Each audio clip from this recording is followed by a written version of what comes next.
I have people all the time that like record here and are like, hey, like I wanted to get mic flags or I want to get this thing. Where do you go? And we've been sending the same link that we I'm pretty bought sure from, probably, yeah. We've been sending the same link for like 3 years. Yeah. I mean, that kind of ties into community. Isn't that what you wanted to talk about? Oh, okay. So Yeah, what are we talking about? I did kind of want to talk about this. I'm going to give you both some flowers real quick. Aw. You two are some of the people that I have recognized that are the best about like being intentional about the people that are around you in a lot of different ways. Jess, one of the things that I really respect about you from like the time that we were in the Grammys, you've always been good about like keeping up with people, always and forever. Like you've always done that. And it's overwhelming sometimes. I'm like, how do you I was like, I don't even remember I told you this. And you like follow up on it. I'm like, damn. Yeah. I don't know how she does it, but it's like she's done it for forever. And she has this like running Rolodex in her head of just like there's always a person like you were just talking about now. Like, yeah, this person with all of the mic flags. But that's just like one of the millions of people that you keep up with regularly. Yeah. And I think that was one of the reasons that when we were having conversations about like, oh, what does career look like? I'm like, oh, maybe I want to get like a full-time. I was like, you should do sales because you're so good at that relationship side of people. Because that's also what was so good about when you're like your network inside of the music industry, but also it's like I feel like that's why membership, like working in the membership and Grammy Ewing felt good for you. Yeah. And even now, just like as your friend and seeing how you treat, like you do the same thing with your friends. Like just the fact that we were doing meetups and this, like you're always like connecting people. And obviously getting to record the podcast with you and helping you with more or less like that wonderful show. And going to some of the events where like we're going to conferences and doing interviews, like you're always making it very intentional to be like, oh, I have all of these people that I need to say hi and bye to. Yeah. And then following up with them after. And then being like, okay, like I'm going to this thing. Who can I link up with to do this? And what might be good? And also just, I really respect that about you. So that's flowers there. Thank you. And Jay, part of what really cemented this in my brain was like going to your tea party from My Black, which were you there? It was, yes. Well, she was. I remember this because I ended up going with Jess. We basically met on the way there, right? Yes. Because I'm pretty sure we basically walked in together. Yes. Yeah. Yes. And so I remember walking in, and there are very few times when I am impressed with the consistency of the quality of people. And I felt like that was one of the very few times that that's happened. And obviously, like, I'm such a nerd for all of the little details. And I felt like you were very intentional about all of the little details there, all the way from, like, the snacks table and how it was laid out and the containers that were there to, like, the plants that were, like, the gifts that you were just like, hey, people take these plants with you, and, like, all of the games that you included and, like, how you laid them out on the tables and trying to get people to be involved in the seating, like, picking a space and yada, yada, yada. But yeah, so flowers there, but I've also seen that since, because all of the times that we've met up either at Jess's events, like, and I say events, but they're just like get-togethers at bars and whatnot, just like hangs. And the conversation we had after, because I remember the first conversation we had was about you starting a show, and like my own show. Yeah, your own like podcast conversations. Still in production. No, still in production, but like it was so community first. Yeah. Which I don't think, at least from my experience with all of the shows that I've seen, that's not always the case. I think a lot of people can be concept first, information first, entertainment first, but yours felt very community first. Yeah, that's my driver. Like, somebody just told me about this book called The Illusion of Money. To like because I'm like trying to understand deeper into like why I have such negative connotations around money. Oh yeah, that's a yeah, roll the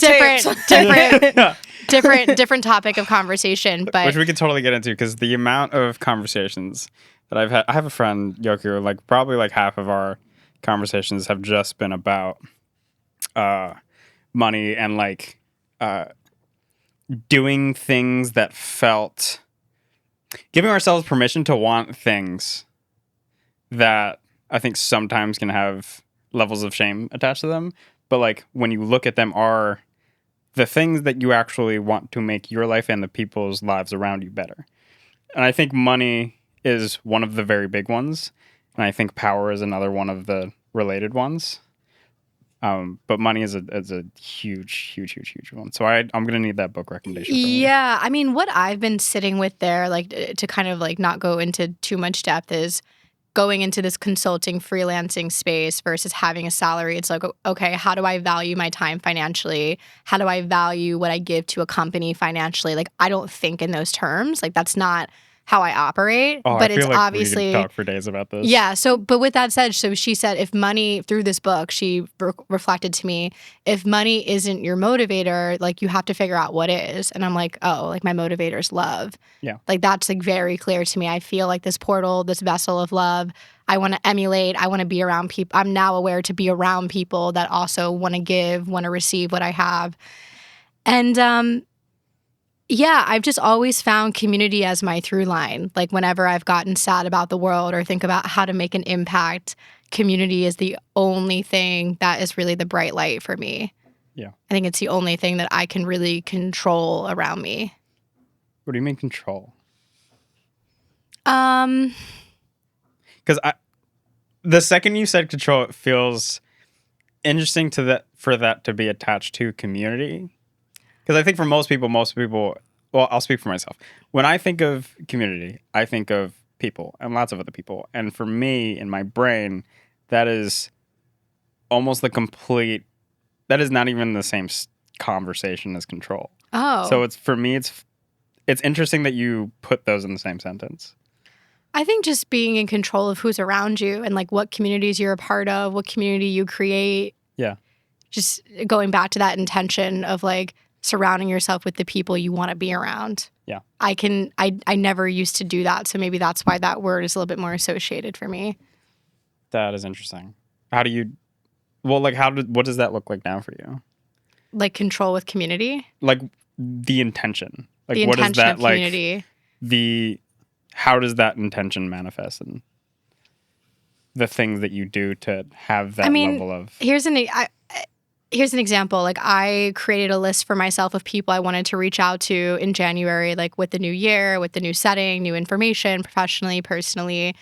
And like some of them I haven't even reached out to because it's just been like, a thing. I've talked to so many people and I feel like January has just been like 1,000 years, just like across the board. It just feels off color to reach out to certain, particularly like for me, like my LA people, like I don't feel comfortable reaching out to them from a business perspective. I'm That's been hard, yeah. Yeah, I'm way more like, how are you? And are you okay? Versus like, hey, how's business going? Or like the Grammys are next week. Like, well, like who cares? Yeah. And there's setting, like I think this month, coupled with wildfires, but also just the state of the world and a new administration, it just feels very heavy and it's a little uncomfortable to like have spontaneity in those conversations with people. I think it's even more important to have spontaneity. I feel like they're craving it, especially from people that can create it. That's what I found when I've been talking to people out there. Yeah. I just hibernate in my house. I get it. Guess I should do that more. No, you do what you need to do. Especially the last few weeks, it's been being between like that level of energy where you have this like, you're like, I should probably get out and talk to people because I know it'll be better and I'll probably feel better. And I like being around people is nicer. But also the level of energy where you're just like, I just want to do absolutely nothing. There's a balance. There is a balance. But I feel like for me personally, I find that interesting because typically I am not usually the person that gets refueled by being alone.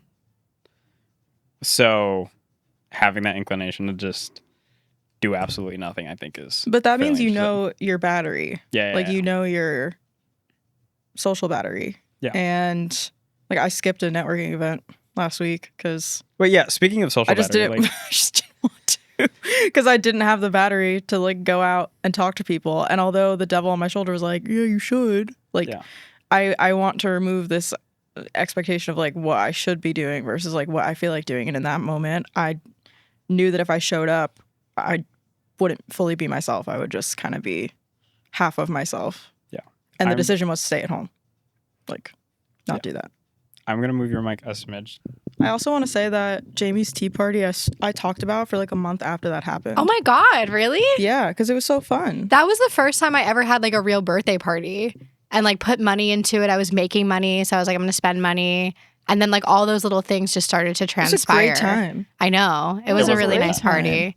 I'm surprised that that's the first time you've done that. Yeah. No, it was the first time. And it just felt like a new chapter to celebrate because I had just started a new job and I manifested it. So it was like, I invited like everybody just to see who was going to show up. And then you also see like people who are like, oh yeah, I'm going to come. And then they don't come. It's like really interesting, you know, like the ego with it happens. too. Yeah. But it's like often. Now, like people that I've invited, like there are some things where I still invite a bunch of people. Winter, it's harder because I feel like, you know, outside isn't an option. Yeah. But now, especially this week with it being 7 degrees. Yeah. But now when it's like a smaller thing or like talking about intention with your community, sometimes I don't invite people because they don't respond to me or like they say they're coming and they don't. And it's nothing negative. If they approached me of like, hey, why didn't you invite me? I would tell them exactly why. Yeah. You know, and I think it's like going back to that intention of like, if you are confronted, like, how do you feel about your decision? Yeah. Jaimie's way more attuned to that though, I feel like, than most people. Like I would agree. Yeah, like Jaimie's very, if someone isn't answering you or like someone's not giving you the time of day, like you're very aware of that, and you like, I could tell you take like mental check notes. You're like, noted, and it's not. It's a good thing. It's a good thing to like be aware of that, because I think a lot of people just kind of, it'll take them 40 times to be ghosted or rejected or ignored to be like, oh, maybe I shouldn't put my energy into that thing or that person. And you're kind of like, no, why would I do that? Why would I do the most for someone that's not going to do that for me? Well, at the same time, I also feel like part of it is, I feel like most people don't give the opportunity for people to ghost them. Like they avoid doing the initial reach out. Like the amount of people that are actually going to go out of their way to have a tea party that they can invite a whole bunch of people to and like see who like shows up and doesn't. Like I feel like that's a level of intention by itself. That is, which is for me one of the things that was like already a bookmark on that. Like that was already a flag of like, oh no, she thinks about these things. And yeah, and you were talking about that book of like how to gather people. I forget exactly. Yeah, The Art of Gathering. The Art of Gathering. I absolutely love that book. Yeah, you were talking very highly about that. That was a common topic, but I wanted to reflect. So you said like that's something I'm very intentional with. How do you feel like that resonates in your life and how you handle people, situations, events? I feel like it's only been recently that I've started to really digest adult friendships and what that means in showing up for people. I, since I was little, have been the person that just does the most for other people. It's just who I am in my nature. And I think as I got older, my expectations of people raised a little bit, like wanting that reciprocal energy, and that would just end up in trouble because you can't expect other people to, even in work, like more or less, like I can't expect other people to care as much as I care. Yeah. But that also applied to my friendships and relationships, that I was like, oh, maybe this person just doesn't care to make an effort as much as I do, because I am someone that is going to follow up and ask you how you are. Yeah, and not everyone does that for me. And I think it's only recently that I've been like, oh, maybe I shouldn't keep asking if they're okay, because it's not like they ever ask me if I'm okay. And I think I said this to you like maybe a year ago at this point, that or sometime last year, that you like kept checking in on me or following up with me, and I was like, I feel like I'm not doing the same for you. Like I almost feel like it's so beautiful that you're creating this space. And there was probably at a time when there was a lot going on and it was very intentional, but I almost didn't feel like I could do the same for you. But I think there's also elements of that.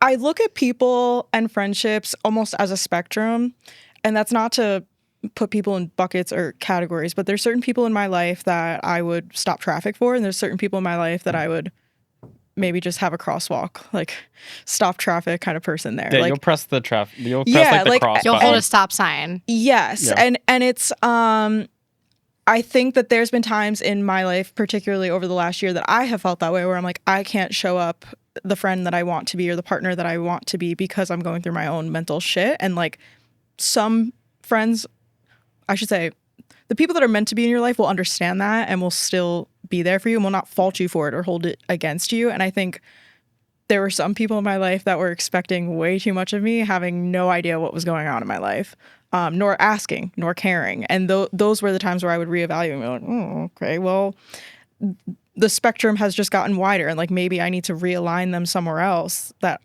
we're not as close as we were. Like that's not someone that I would stop traffic for. And there's nothing wrong with that. I think it's just becoming an adult and sitting with the fact that your relationships change as life changes. And when you're in different spots, some people are going to be there for that and some people are not. And we've talked about this with yoga even. Like it's just, you learn as you get older how people show up.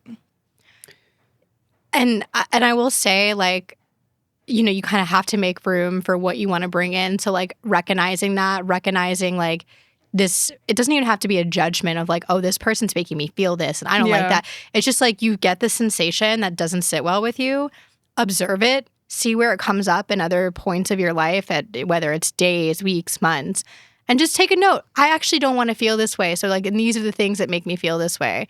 Make your own boundaries, understand your own triggers. That's like the term that everybody talks about now. But it's really a feeling versus identifying it in the mind. And everybody that knows me right now knows like I'm obsessed with othership. And there are so many layers as to why. But one thing I'll say is the people I've attracted in my life through there, like I was hanging out with some of them who are from Toronto. They were in town doing this really cool like breathwork music project called Soul Expansion. And I just like started a conversation with one of the band members. And the first thing they said to me was, oh, well, we don't live in survival mode anymore. And I was like, what?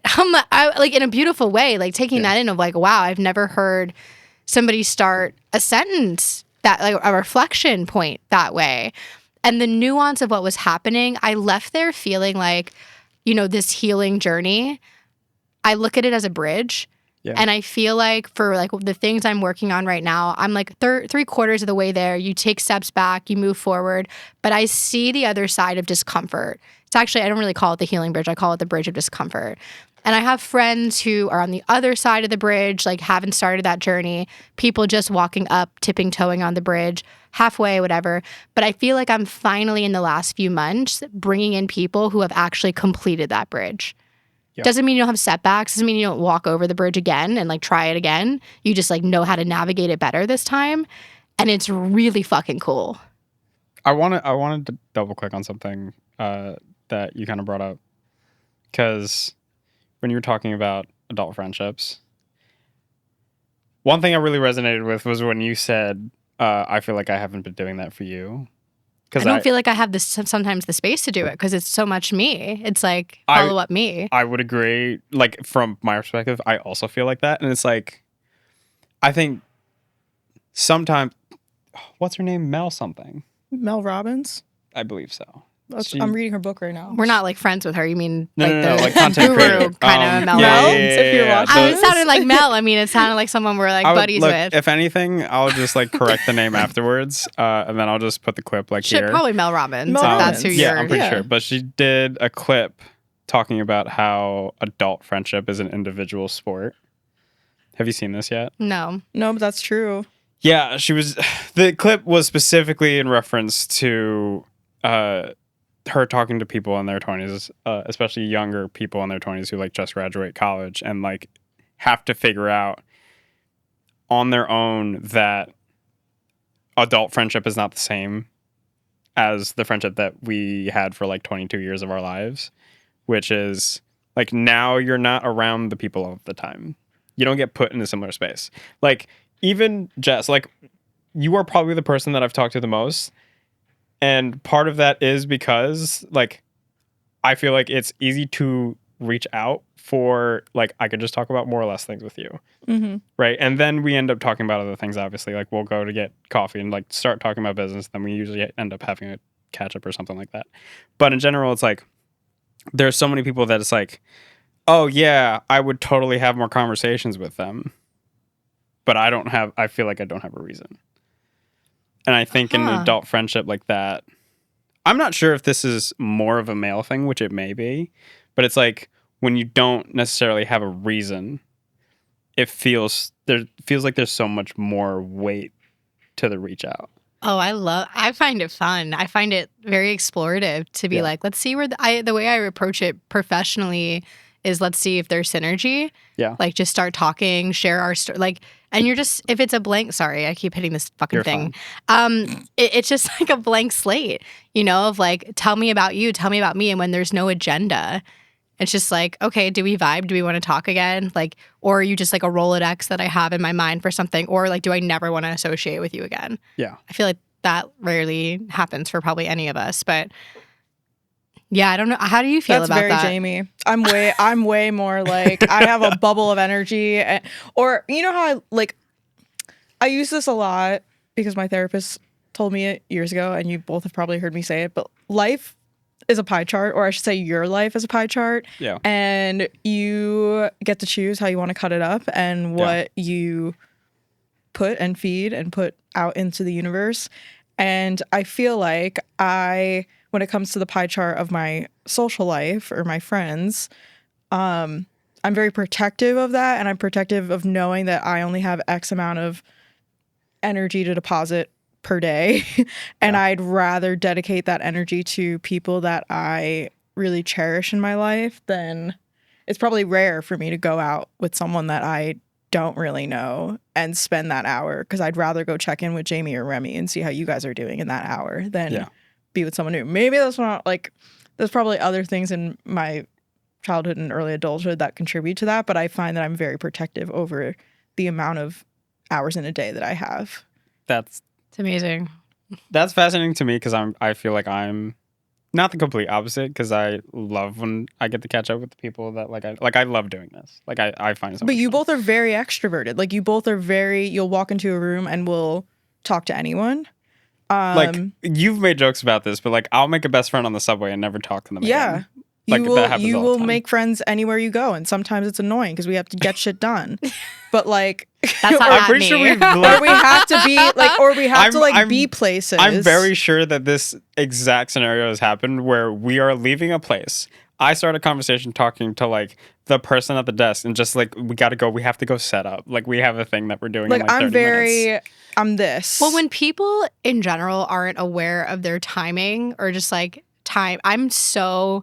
Like time is the one thing I respect out of people. Like I'm very precise. I don't like to be late. I communicate if I'm late. So I'm going to let you continue, but before I forget, I do want to say like the sentiment I feel is very similar, but I feel like the way it shows up for me is a little different. Because for me, it's like I see so much value in other people's time. And in my head, it's like, maybe it's more of an attention thing, but it's like if they're giving me their time, then I need to be like 100% plugged into them, like the person that's in front of me. So then ditto. One of the things that happens with, which is so interesting to hear you talk about, I'm going to toss it back to you in like half a second, but like one of the things that I end up having as a casualty all of the time is like, I'm so plugged in the conversation that we're having that I'll have another thing in an hour. But because I'm so plugged in, like I may not send that update. But then it's like, if you know that about yourself, like if you ever, like I'm thinking about like Atomic Habits and habit stacking, or just just different things in that book. But like, for example, this morning, Jess and I have been a little bit of accountability buddies for the morning, because like I love the morning. I'm a morning person. Yeah. I'm having trouble getting up. But with that said, when I have an obligation, I get up.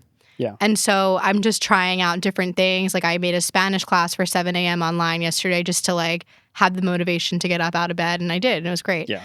So with that said, like I'm trying to like combat what my pattern is. And so what you could do is like set a timer somehow, you know what I mean? So you know, or and like can kind of like chime back funny. in. I literally do that exact thing. I literally started doing that in the last like few months. One of the things that is on my watch is there's like almost an alarm every hour. Yeah, that's literally just flags. That's great. I mean, my therapist sent out a note like a couple months ago to everybody, and she was like, you're going to hear a beeping at like when we're 10 minutes up, you know, just, she's like, it's not just for you, it's for me, like to be aware of it. And I think that's so powerful because it encourages other people to like combat their own patterns too. Yeah. Yeah. I think one of the things that I find most fascinating is how the same sentiment shows up differently from different people. Which it's just like so much fun. Which like is Jamie was on time today and I wasn't. Well, it's funny because I make myself a little anxious about timing because it's so important to me. And I think it stems back to like how I grew up, like I won't call into people, and then working, I mean, that's just like, I think so valuable. And even the other day, like somebody was coming over, they were 45 minutes late. And I was like, I'm not going to be passive aggressive. I'm just going to like let it fly. And then they mentioned something.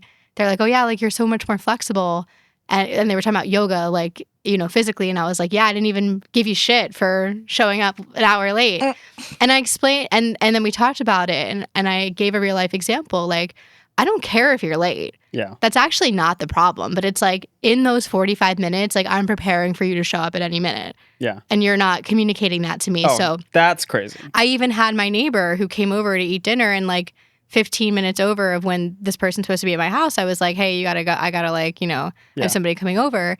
And that's the thing. And he got it though. You know what I mean? Like it was very clear, like having that direct example.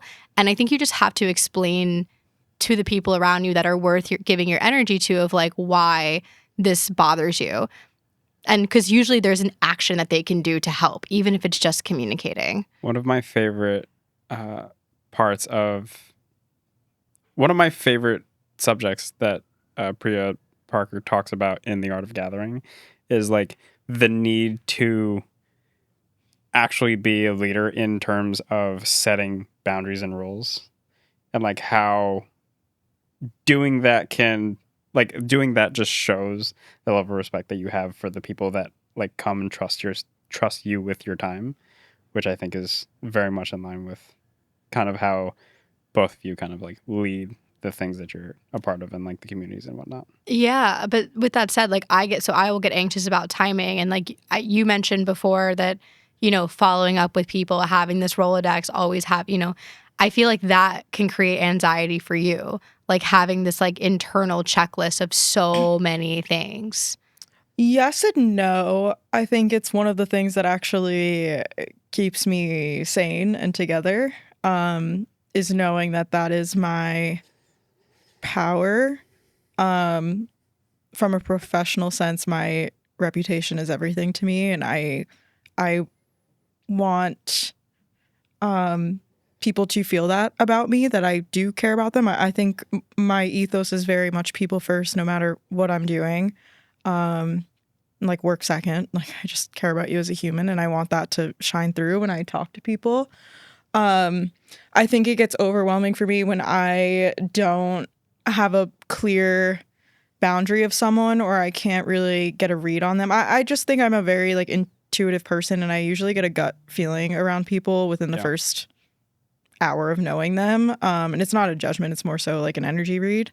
And when I can't get that, I'm like what's your deal? And I think there's where it brings anxiety is this stemmed from like my early career days of people wanting to take and me not understanding that people see a blight. Well, I think that is also just a thing that becomes more prevalent in entertainment as a whole, but specifically in like the music industry. And I don't like that. I also don't like that. I don't like it at all. Which we've shared many thoughts on. I don't think people often feel entitled to you or your time or who you know or whomever. Yeah. And I found that difficult to understand in the early days, and I think now I'm slightly better at it. But that's where the source of anxiety comes from, is when I feel like people are trying to take something away from me or trying to take from me versus like pour into me. Because you mentioned your intuition's pretty on, I'm curious, when's the last time it was like rattled, that somebody really shocked you? Or like, what did you learn from it? I learned that not everyone, it sounds correct, not everyone sees the world that I see, which is like a very, sounds like a very cliche, easy statement. But I learned that I had like a very like it was a very immature experience with a friend. And it was one of those scenarios where like I know the person very well, and then this thing had happened and I was like, wait, who are you? Like what why? And it was all rooted in like a insecure feeling they were having that their reaction was that way. And that was when I was like, oh, you're holding on to things that are not even yours to hold on to. And you're showing up in this way that I don't recognize. And that was weird for me because I know this person very well, or thought I did. And then I did the mental check of like, okay, I'm not going to talk about that again. Like, we're not going to go there. And now I know spectrum of friendships where that stands because of how they reacted and showed up in that moment. I'm speaking in vague terms. Well, I mean, it doesn't make sense. It was uncomfortable. It was an uncomfortable situation, and it was rooted in that person's insecurity, and I didn't like it. And I was like, ooh, ouch. Yeah, don't like that. So you kind of just moved, like you were here, and now I'm just going to move you right here a little bit because now I feel a little bit weird about how that scenario happened. But I also feel like that's just, I feel like so many friendship or just connections in general, relationships, get defined more by when things go wrong than how people act when things go right. Because I feel like when things go wrong, or when things are not ideal, or when there are troubles and tribulations and yada yada, when you're in your sympathetic nervous system, that I feel like those are the times when things can leak out that I think some people tried to push down a little too far and never deal with. But there's the difference between Jaimie and I. Jaimie in that situation would have point blank been like, yeah, that doesn't fly. Like, Jaimie would have addressed it. Really? Me, third person Jess? No, I just made a mental note of like, ooh, got it. Oh, you never brought it up to them, and they were a close friend. No. So what is the relationship now? We're still friends. Probably gonna see them next week. But it's like I move them in my mental spectrum. They just get moved from one. They just got moved a little further away because, granted, that was also it's like a degree of separation slightly, but it impacted how I saw them, and that's where I'm like, I don't know how or what the value would be in addressing that other than making a note to myself of like, oh, they're really dealing with that.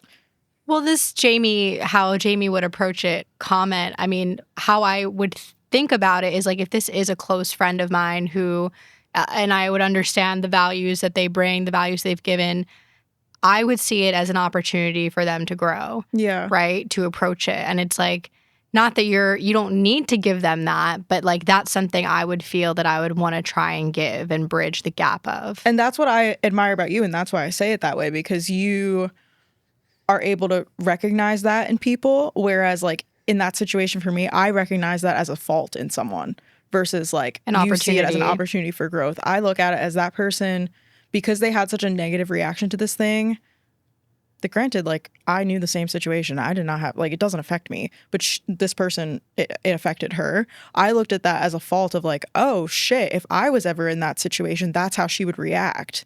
Like that was where the mental note was and where I reassessed. Yeah, it's just like, especially with politics I don't know if this is a political issue, but like over the last 8 years and change. So it's the thing that I've discovered is people come from so many different places, and like it's actually not really about them as a person versus like what they're taught. And you know that saying, like you have to be taught how to hate, or hate has to be taught. I'm butchering what it's called, but I do believe that. Like, and so you can't, I have to kind of like navigate backwards of like, you can't just like want to change everything and like constantly think about changing the world. Like, I've really been shifting to like operate, create, learn about this inner self and like see what you can do from there. Like, that's been a big shift for me versus the external focus of like, oh, just wanting to like giving, help. But yeah, it's like assessing where your energy is, what your battery is, and like what you can do in that moment. And if you were just like, I'm going to retreat and I'm going to take a note and I'm going to put you from here to here, then it's not a bad thing. I think that's also, this situation in particular was a very like high schooly kind of gossipy situation. And that doesn't sit with me in my late 20s now. Like, and it sits in that for that person. And I don't feel it's my responsibility to like change that about them. But I took notice of like, oh, you entertained that situation and let it affect you and get angry about it.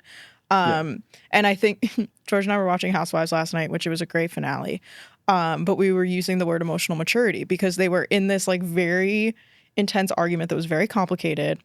And George and I were talking to each other. I was like, I think no matter the situation, even how this pans out, the one woman just lacked the emotional maturity to come to the middle and even see why it was so ridiculous in the first place. George. Yeah, we were really having this conversation because both parties were wrong. Like in this scenario, in this very high school scenario. And you know, you hear all the other women talking, but at the end of the day, they were so far apart and they both lacked the emotional maturity to even come to the table and say like, this is where I'm at and I can't take ownership and I can't take accountability. It was just interesting because these are women in their 40s.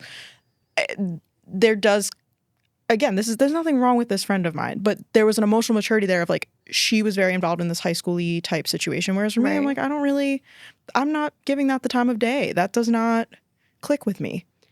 Something I resonate with a lot is similar to like hate is taught. My kind of version of that is like you can't hold people to standards that aren't communicated. Very true. We've had multiple conversations of this in other frame of reference. Like when we were interviewing folks, one of the conversations that we had, there was a person that like didn't do some of the tiny little like send the follow-up email and all the things. And I was very much like, well, we could always just follow up and just be like, hey, this is the expectation for things in a professional manner. You may be the most qualified candidate, but if you don't do these things, you will be overlooked. And one of the conversations we were having was like, do we do that or do we just go on to the next person and skip over that? It's interesting how that gets applied in a professional setting versus personal. Yeah.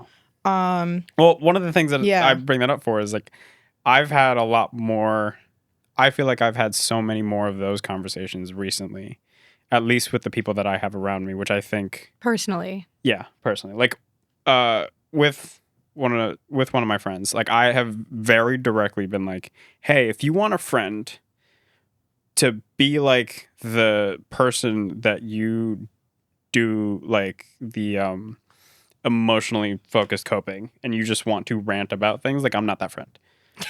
Like just don't come to, like if you want to talk about solutions and you want to like, or you want to talk through a thing, cool. If you just want to talk about a problem that you're having and not about the solution to that problem, I'm not that friend. And like being very direct about those communications. Yeah, but you know what? I used to be like that, not that direct. But what I learned to do was say when somebody would share something with me without an expectation given, I'm like, do you want me to listen or do you want me to respond? So I agree. And I've done that. But I think with that particular friend, like, that happened the first time. And then after that first time, I was like, hey, just so you know, like, I'm not going to be helpful in this situation. Like, I'm just not. I'm not the type of person that can just... I've noticed, I think this goes back to one of the things of, like, noticing the things about yourself. I immediately go into problem-solving mode. Like, I'm that, like, if there is a thing, it is a thing to be solved. And if there is a thing that can be solved that isn't... for example, if you're complaining about a situation that has solutions that we can talk through, but we don't want to entertain any of the solutions, then I don't view that as a useful like use of that energy to give additional focus to a thing that does not make you feel better. And it's not necessarily a bad thing. Like, we still have plenty of conversations still about problems and things, but for me, it was one of those times where it was like, oh, this is how we communicate some of these boundaries. Of like, look, this is a thing. Like, another really common boundary that I have with a lot of friends is like, I will not entertain situations and problems that are around and or caused by alcohol. Like, I just don't do it. And I had a really serious conversation with a friend one time that was like, actually, I think this was with an ex. They were like, so if I was in a situation where I was really drunk and like maybe I couldn't take care of myself, you wouldn't sit there and do like, you wouldn't sit there with me and take care of me and do all of those things. I was like, probably not. I would make sure you were safe, and I would make sure that like you had a friend to support you that like was there for that. But I'm not the person that's going to be there helping you do a thing, because I view that as allowing an ease of the repercussions of the actions that were done, which I think sometimes is, I think particularly with closer friends, I think that is an interesting balance between, okay, these are the things that we're talking about, and these are the values that I want to have in the circle of people that, and the conversations that I hold and where I put my energy. Because I think this comes really big into community, because then it goes into like, how do you think about the types of moments that you have with your friends and like where and how you get together? Because I think getting together with people, doing a thing like this is very different than getting together and like going go-karting. Like there's a different level of intention. Sober environments. Yeah. Like, or even just like the things that are like just the more fun thing versus the friends that you have a book club with on Saturday. Like there's a different level of intention. Yeah. And like a core value add that is like a little bit different, which I feel like, especially when adult friendship is such an individualistic sport. When do you feel like that switch happened for you? I think for me, it started senior year of college. And I think post-pandemic, it has been extremely drastic. But I think that is partially due to, I think, at least I feel post-pandemic, and I would love to hear if your guys' experiences have been similar, of like post-pandemic, because there was such almost Control-Alt-Delete of all of our lives. There was so much Just more space. Control-Alt-Delete. Just a little bit. Bro. I know this is fucking millennial shortcut talk, but Control-Alt-Delete. Anyway, I think there was so much more space created and things removed that it was like, okay, now we're getting to the point where we let things back in. How are you making these decisions? Because we had to be, there was a time when we had to start making decisions like, all right, do we want to act and treat relationships the same way we did before all of this happened? Or do we want to start treating it differently? And like, maybe this is just the fact that I went from not reading pre-pandemic to like reading 100+ books post-pandemic. Then I'm just like, okay, cool, different mindset. Just a little. New year, new me, a little bit. But also, I think coming out the other end is just like when you have this space. It's like when they remove TikTok for 12 hours, you're like, okay, so like I actually have all this space and time. Like I thought about what it would be like if this app wasn't here. So now how do I budget my time, and like what do I want to fill that time with? Do I want to be a little bit more intentional that the app is back, and then now I know that this is a real possibility of it being gone? Like I think that was a thing that a lot of people, I was excited when TikTok was gone, because then Remy would tell me wouldn't have to tell me to make TikToks. Yeah. I was so excited. Yeah, but I do then actually everybody could tell me that I don't have to make TikToks anymore. That's so true. But I do think that was like a thing that a lot more people, that was an example of that intentionality that you're allowed to have when the thing that was filling that space is gone. Yeah, I mean, I'm happy to respond to that, and I just also want to call out something you mentioned about the situations of like, so not wanting to deal with drinking related incidences, and I think it's important to recognize, that we're all human, and like there's a difference of like somebody calling you for the first time in years of friendship versus somebody doing it every week. Yes. 100%. And like like people making mistakes and just discerning that. But in terms of like the space, actually, my word of the year last year, or my theme of the year last year, was slowing down, learning how to slow down. And I really like this sense of having a word or a phrase you can hold on to throughout the year to kind of reflect your intention, your motivation, like help you make decisions of like what you're looking for in a very like proactive but passive way. And I wasn't really, I didn't have one for this year other than like that healing the money wound. And I had something for January and February. There's a lot of uncertainty of for me, which is I'm totally cool with. But this morning, the word that came to me and I was like, oh, this is the word for 2025 is space. And to me, it's very transformative of just like the space in your life, but like the space in your body. Like that's a big thing. Just I've been really working a lot on my like fascial releases and where a lot of the emotional tension is. I wish you weren't sitting so far because I would hold space for you with your finger. Oh, thank you. I feel it. The lingo. And just, but like space, I won't go into like all the different realms, but it hits a lot of different ones for me, just using that term of things I can check in and reflect on. But ultimately where I land on is like creating the space within myself to go inward and like be able to decide whether it's moment to moment, minute to minute, day to day, like what is right, like and really trusting that. And not everybody is like at that place and maybe they want to be and it's like, oh fuck, like yeah, I want to do that, but like I'm making the wrong decisions. I ate like half a box of halva last night and I was like, this is not what I want. Like I did not want that, you know? Yeah.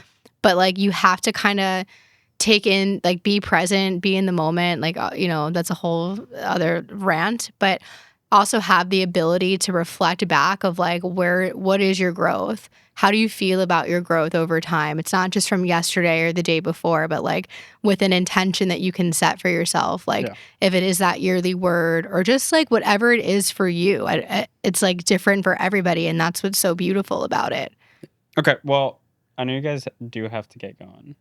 I do want to ask one last question because I'm really interested in your two answers to this specifically because I have so much respect for like how you do gatherings and keep up with your friends and whatnot. What is something that you've noticed and or the little things that you notice when you go to like a gathering? You're like, oh no, they were very intentional about this, or like this is impressive. Either gatherings, relationships, the way people follow up in the relationships that you've had with other people. I would say I'm very receptive to the energy around me. I feel things very deeply, regardless of like if it's the person across the street or the person that I know next to me. So walking into a space and not only like feeling what's happening amongst the people there, but again, like the tea party, the intention of like where the event was chosen to be, what are the things that are coming into the space that you're feeling. And like I've been thinking about, I won't like give it away, but I have a really cool idea of like an event to do monthly. And I'm like, oh, but other than just having like this part of the event, like can there be like a question thing or like something that's more interactive to like influence conversation, you know, to get to know people and just like thinking about those little details. But it really is like, can I walk in and feel like I can talk to, I'm outside of being Jaimie, like, is the energy on the plane where I can like go up to anybody because like we know the intention of being here, we know why we're here, or it's like we're connected through a common thread, even if it's just that person that we can talk about. Yeah. I think for me, it's less about, I shouldn't say I think, I'm trying to get into this habit of going into like I know and not I think. Or it's I so feel. fascinating because I'm in the very like, it seems like it looks like it feels like. Yeah, and removing the or I it word. is. Like the one thing that I've been so intentional about is like removing the I word. Yeah. Like removing I and replacing with some other version of like it, we, or us. Like either a plural or like an objective, removing the subjectivity of it. But like that's a weird side note. For me, it's less about I would point less to what someone does versus I also feel as though I'm very in tune with energy and environment, and there's been plenty of times I've gone to events where you know that the goal was not bringing people together. The goal was stemming from a place of ego or glitz and glam of the look of the place, or you know, like and I think you can walk in a room and pick up on that, and it's how you show up and what energy you bring to the room, right? Like, so if you're curating a space where it's a bunch of people that are there for the purpose of ego, well, then it's going to be that. And if you bring a bunch of people into a room that are there to take selfies and I don't know, like be on their phones the whole time, it's going to show. So we use Jaimie's tea party as an example. People showed up for Jaimie and they were present in that space for Jaimie, and that was why it was so successful and wonderful, because everyone shared that sentiment. So that's, I don't know if there's like a perfect formula or anything that I personally feel around that. I think it's more so like, what's your goal out of it, and then how do you communicate your goal in bringing people together? Yeah. Okay. Well, I know you guys got to run. It has been an absolute fabulous time. We should totally do this more. We have to get together again at some point, but yeah, it's been a pleasure having you guys like here this this vibe. morning. Yeah, thanks This for having couch is us. very comfy. Thanks for the It is. Starbucks. Thanks for You're the welcome. starbs. I love the role The reversal here. starbs. I like that Starbs. because like it's like carbs, you know. I work for a startup now, guys, so I just abbreviate everything I say. Oh my god, Oh my you're God, so startup cool. girly. You have a job. Oh my god. I love how you just turn into all of the things that we end up having like I just we used to have conversations about like all these people in tech and like startups, women in STEM. Women in and then tech. and then before that we were like, oh my god, these TikTokers and create, These and then fucking that literally TikTokers. turned, you were that person, which is I Listen, think hopefully fantastic. TikTok goes away so I don't have to make TikToks. Well, you're good at it, so like I feel like you should do more, and people love you. So It's a push and pull. It's a Yeah. more or less vibe. More or less. Más o menos. More or less. Más o Okay. menos. All right. okay, well, Okay, this is I gotta great. teach. Bye.